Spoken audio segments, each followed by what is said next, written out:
Қайырлы күн қыздар. Бүгін біз сіздермен тауық етінен домашний лагман жасаймыз.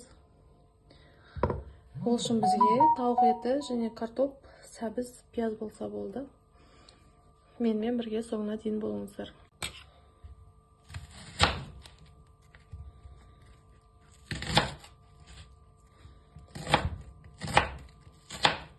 Барлық ингредиенттерді кубиктап майдалап турап аламыз.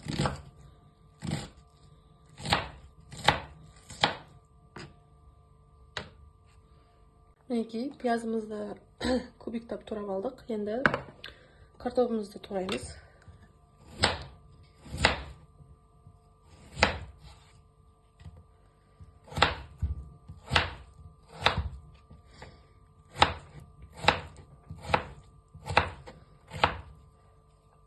Мінекей, картопымызды да кубиктап, әдемілеп барлығын турап алдық. Енді осы сәбізімізді тоже кубиктап, әдемілеп турап аламыз. Барлық ингредиенттерді майдалап, әдемілеп турап алдық. Енді тауықтың етінде тоже солай кубиктап, барынша майдалап тураймыз. Барлық ингредиенттер майдалап турасаңыздар, тамақтарыңызда подлив қой бұл лагманның. Бері әдем болады, әдемі дәмді болады дейсіз. Тавамызды отқа қойып, сұйық майымызды құйып аламыз. Майымыз қызғанда тауықтың етін салып аламыз.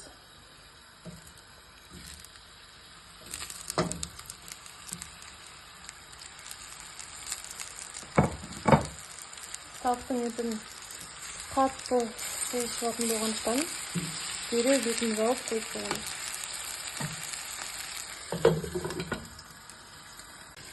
Етке тұз сіңіп тұру үшін мен бастай сала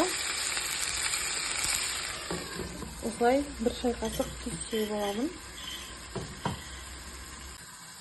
Тауықтың етінің осылай суы шығады. Енді бұның суы тартылғанға дейін бетін ашып туратын боламыз. Мінекей қыздар,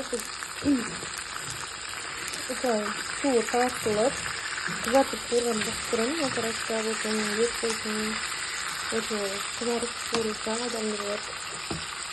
Бұған кубиктап туралған пиязымызды салып, жақсылап араластырамыз.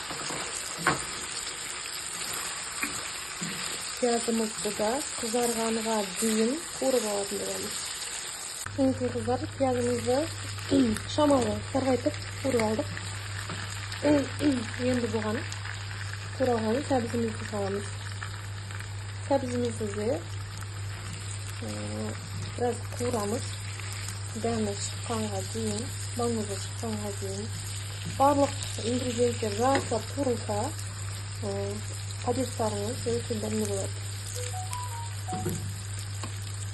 Осы уақытта газымызға қазан немесе кастрюльге су құйып, астын жағып қойсаңыздар болады.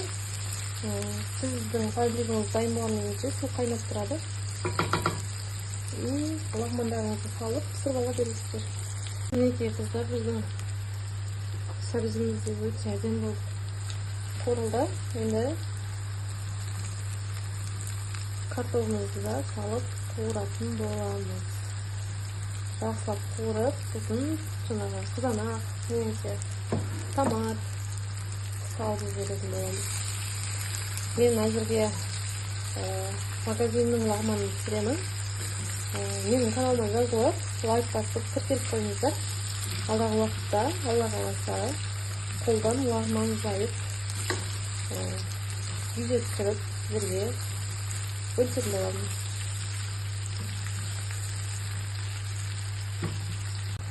Картопымыз қуырылды. Енді бұған мен томат қолданғанды ұнатпаймын. Өзге мүлдем қолданбаймын десем де болады негізі. Барынша жылда заморозка жасап қоямын. Енді заморозкам уже бітті. Қысай бітейін деп жатыр ғой. Соған заморозкам да бітті. Үйдегі салаттарды қолданамын.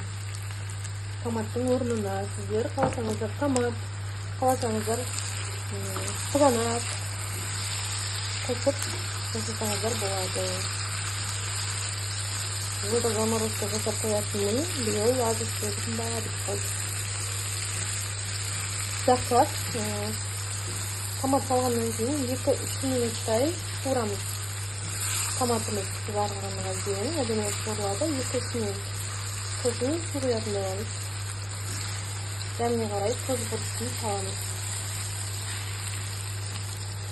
Тамағымыз осылай әдемі қайнап жатыр. Астын қайситып, бетін жауып қоямыз. Кішкене ашық қалдырамыз, тас кетпеу үшін. Енді қазанымызға лағманымызды салып, қайнап тұрған суымызға лағманымызды да пісіріп алатын боламыз. Мінекей қыздар, біздің тамағымыз дайын болды. Қазір салып сіздерге көрсететін боламыз.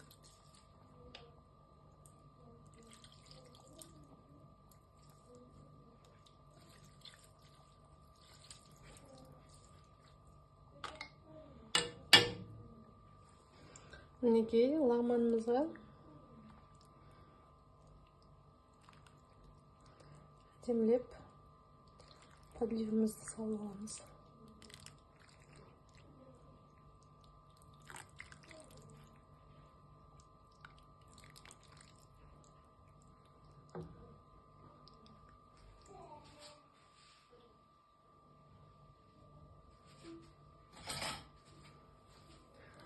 Мінекей қыздар, біздің тамаша лағманымыз дайын болды. Сіздер де жасап көріңіздер.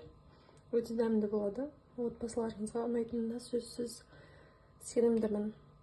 Біздерге ас болсын. Сау болыңыздар.